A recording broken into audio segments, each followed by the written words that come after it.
Hai teman-teman, ya saya tidak nyangka video YouTube channel saya ini dapat banyak respon dari teman-teman. Dalam 3 hari ada 190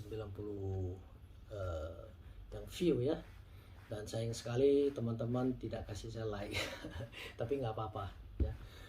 Saya juga dapat banyak hampir 50 email, banyak pertanyaan tentang teman-teman yang nanyakan ke saya tentang kondisi mereka, dan saya akan jawab satu persatu. Harap mohon sabar ya. Itu salah satu yang ditanyakan oleh teman-teman adalah merasa berat dengan cara diet ini. Oke, kita mulai dengan diet pemula ya. Ada beberapa tips yang ingin saya kasih tahu. Tips pertama adalah kalau tidak merasa lapar, jangan makan ya. Itu nomor satu. Terus karena kalau kita makan ya, kita makan 1,5 jam lagi pasti terasa lapar. Karena yang dimakan itu adalah glukosa dan karbohidrat.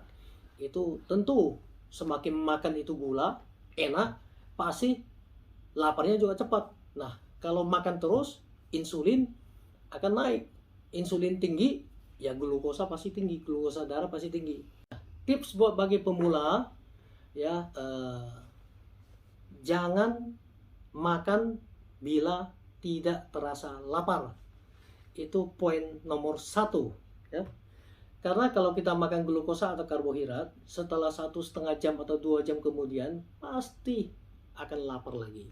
Karena itu mengandung gula. Gula itu akan membuat tubuh, keinginan otak itu akan glukosa yang tinggi itu, makan gula itu bikin orang high, bikin orang happy gitu loh ya. Jadi tetapi sangat tidak baik untuk organ tubuh ya, seluruh organ tubuh ya. Jadi poin nomor 1 adalah jangan makan bila tidak lapar ya, itu satu. Nah, terus kita mulai dengan pagi hari. Di pagi hari bangun tidur ya, minum air putih. Itu di YouTube saya sebelumnya sudah saya jelaskan ya. Anda hanya makan 2 biji telur, terus ya sepotong daging merah boleh ya, atau daging babi atau daging kambing ya. Dan itu sayur itu harus ya, sayur itu harus ya. Itu untuk sarapan pagi ya.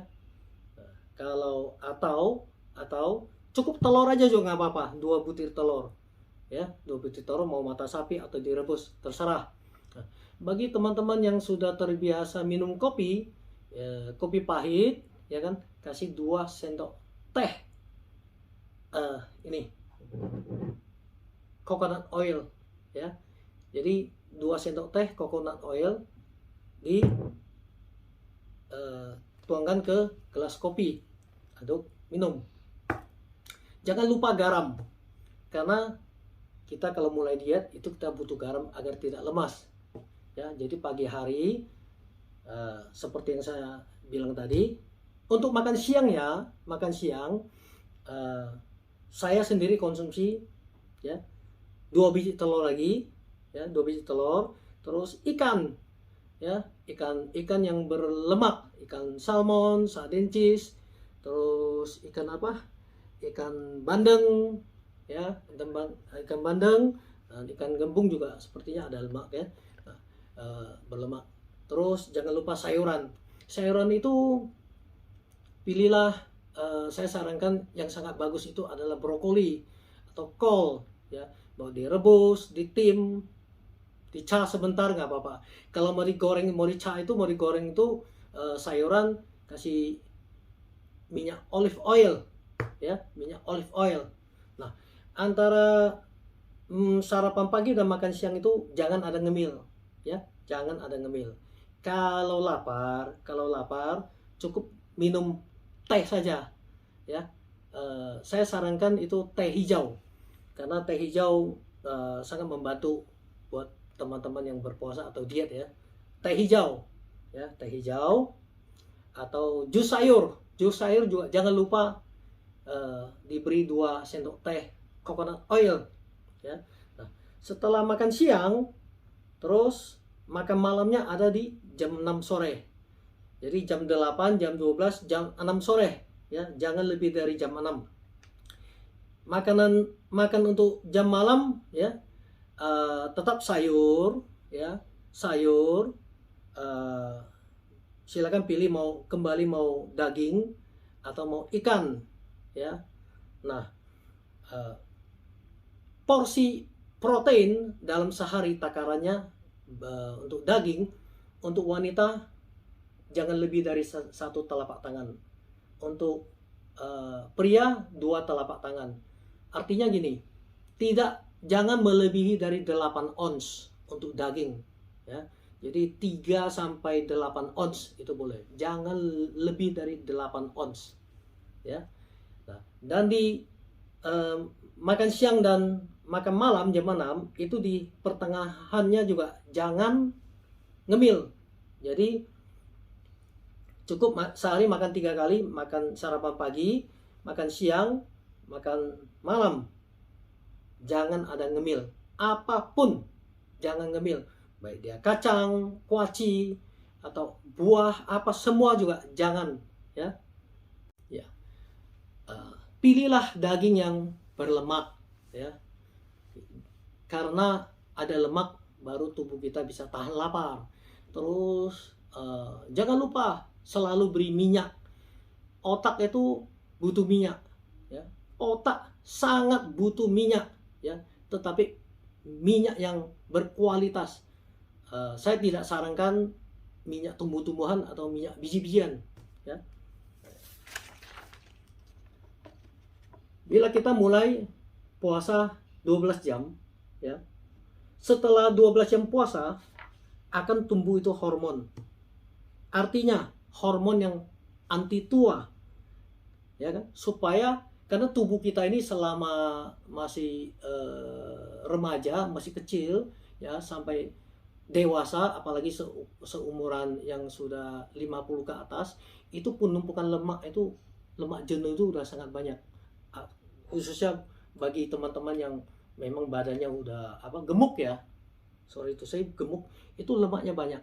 Ya, mereka kalau tidak makan selama 2 minggu pun tidak masalah, ya, hanya minum aja juga masih tetap bisa sehat, ya. Jadi tubuh kita sendiri bisa ada terjadi pembentukan protein, dan itu adalah sel yang baru, ya, sel yang baru untuk 12 jam, ya. Ya. Bila puasa 18 jam, ya, mulai pembentukan autophagy. Autophagy itu apa? Sel baru memakan sel lama yang sudah cedera, sel lama yang sudah tua, ya.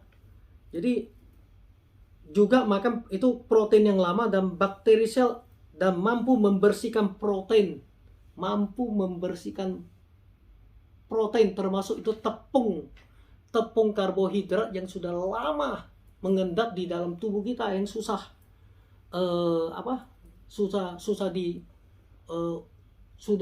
diuraikan oleh tubuh, ya.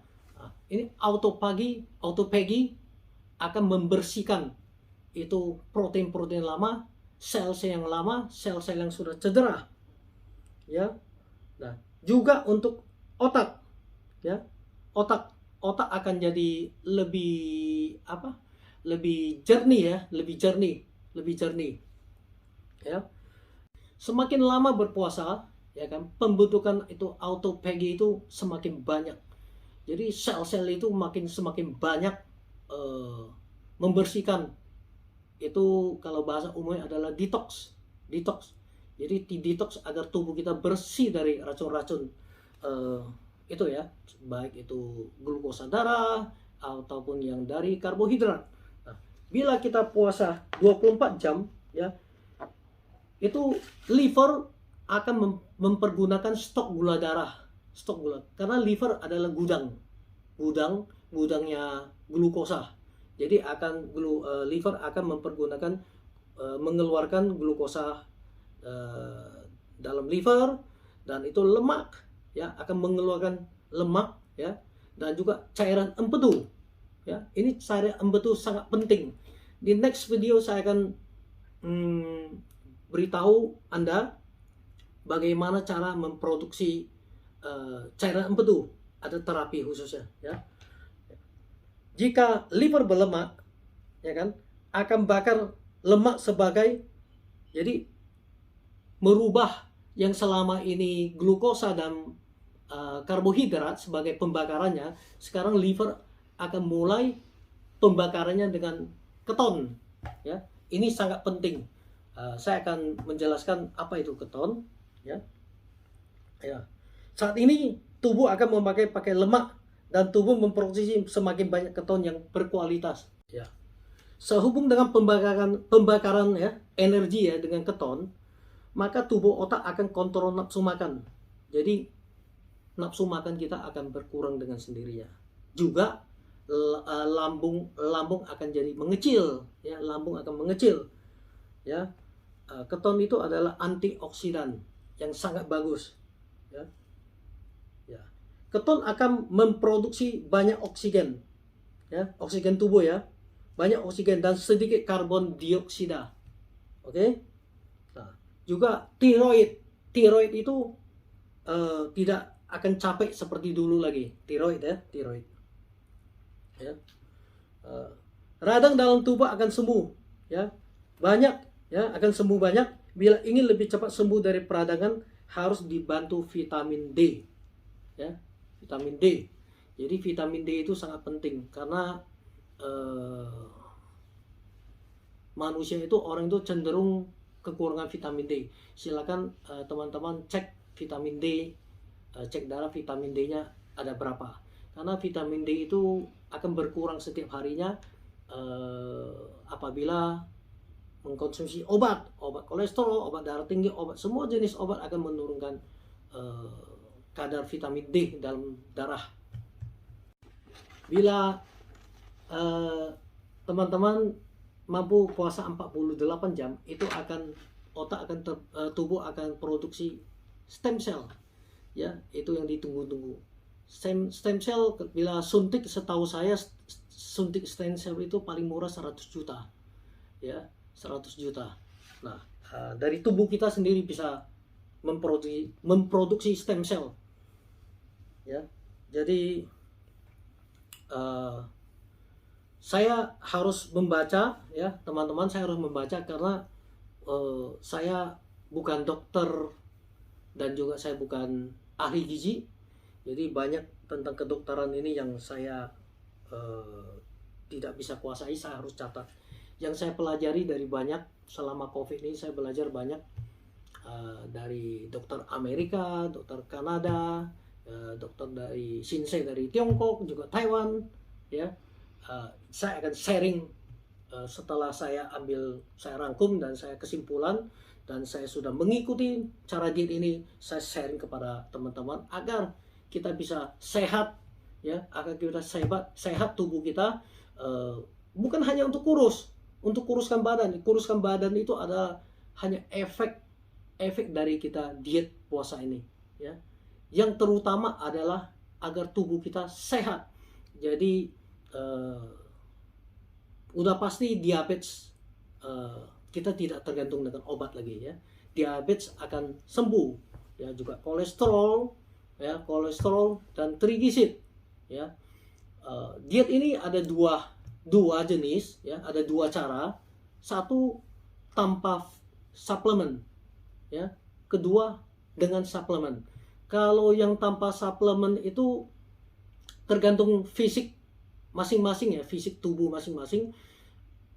Ada yang kuat, ya, ada yang kuat, tetapi itu artinya kurang gizi. Orangnya akan pucat, kurus, kering, begitu. Ya, itu yang tanpa vitamin, saya tidak sarankan, ya. Nah,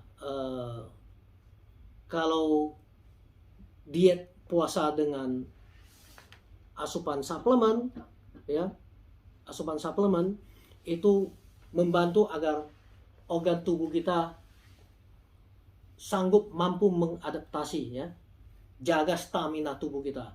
Jangan lupa garam sangat penting, ya, garam sangat penting. Itu diet puasa ini, ya, akan memicu tubuh kita, ya,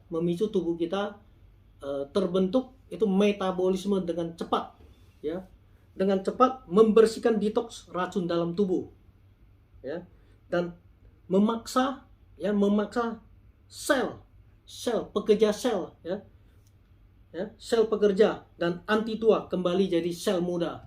Itu faktor utamanya, ya. Jadi sehingga kalau sel muda kita, sel baru terlahir terus akan memakan yang sel-sel tua, sel-sel yang cedera. Itu namanya autophagy. Ini sangat penting. Jadi kalau hanya untuk menurunkan berat badan, itu adalah efek dari puasa, ya.